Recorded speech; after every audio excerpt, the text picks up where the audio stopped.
Yeah, no pressure there to get it exactly right. So I'm hoping, one of the things you ask us to address is why Christians should have our methods. And I think we've all felt like there was a sense in which we had to explain what our method is first. My hope is once a person sees what the classical method is, it'll be self-evident why the Christian should use it. Unfortunately, that probably won't be the case. Now, just as there are variations within at least presuppositionalism and evidentialism, there are variations within the classical apologetic model. So let me just kind of give a quick bird's eye view of the model and where I fit into these variations. Broadly speaking, I would characterize classical apologetics as a commitment to the viability of natural theology as part of the apologetic task. Natural theology would be those truths about God that are knowable by means of God's revelation of himself through creation. So there would be theological aspects of this broad classical model. God reveals himself through creation. We know that theologically. God has given instructions through his prophets and apostles. We see the historical testimony, biblical testimony of that, and that gives us theological truth. Jesus gives evidence of himself being the Son of God. The apostles modeled apologetics.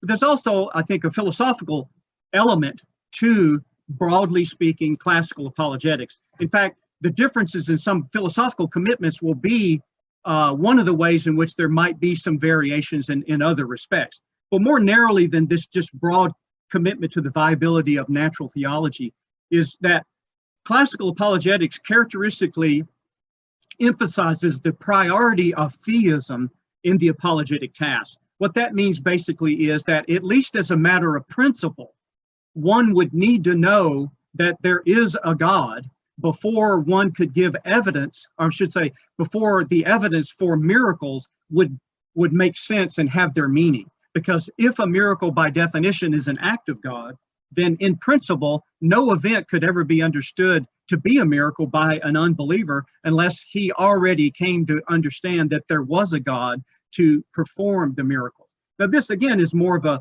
principle thing rather than just a practical one. That is to say, certainly people can come to believe in God in the full orb gospel just on the occasion of being convinced of the miracle, let's say, of the resurrection of Jesus.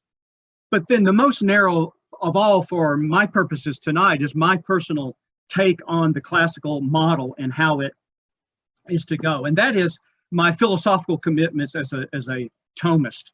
And even more narrow than that, historically, I would categorize myself as an existential Thomist, whatever that ends up meaning, in the tradition of Etienne Gilson and Joseph Owens and people of that nature.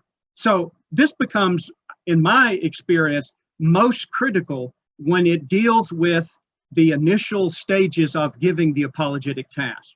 So historically, the classical model has characterized itself as a two-step method: prove the existence of God, and then give the evidence for the Christian faith. The evidence of the Christian faith nested in the context of a prior establishment of theism. But with the onset of a lot of new religions in America, particularly the influence of things like postmodernism and scientism and other toxic philosophical movements like that, it's become necessary to address on some occasions philosophical sort of foundational issues, like, for example, the objectivity of truth. It doesn't make any sense to try to convince someone that Christianity is true if in their mind they're thinking true along the lines of, do you like asparagus or would you rather have Brussels sprouts? That's true for you, but not for me. So you have to deal with the objectivity of truth when it's necessary. The viability of logic and the application of logic to reality, which may be called into question by some forms of Eastern philosophy, for example. The reliability of the senses, which are called into question in various philosophical and religious contexts. So these things have to then establish this philosophical foundation. And then from the philosophical foundation, you can go on to give the evidence for God, arguments for God, demonstration of God, and then truth of Christianity. Now, why would one want to do this? What is this method? What does it have to offer? I would argue, first of all, that we all know, all of us here tonight know that the scriptures commission us to defend the faith.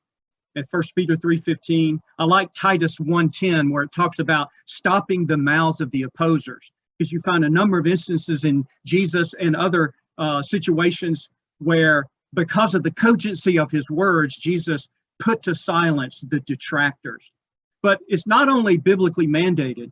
That doesn't necessarily pick out the classical method in distinction to the other three that we're talking about. But I would argue then that the classical model is modeled by the apostles in the book of Acts. And I have a stream of verses we might not necessarily get to, at least the references, where just time after time the apostles disputed, alleged, confronted various contexts, Jewish context, Greek context, including the pagan. And then last, I would say that there is this, well, not last, let me say this one first. There is reasons to give evidence because the evidence is actually strong. It actually is there. I think Christianity is supported by philosophy, that the existence of God can be demonstrated, the reality, the knowability of reality, the nature of truth, and these kind of things. But Christianity is also grounded in history. So as a historical event, it's susceptible to historical demonstration. And I think it's also corroborated by science, as the scientists have now proven, for example, that the universe began. And then lastly, I would just say that this classical method does two things that I think we find practically all the time. And that is, it can answer honest intellectual questions that people have, as we see in John 20 with Thomas not knowing whether this was the Christ. And Jesus offers the evidence, the empirical evidence that it is indeed he. But I also think the classical model can expose dishonest questions as really a hiding place for spiritual problems by exposing the bankruptcy of their objections. Thank you.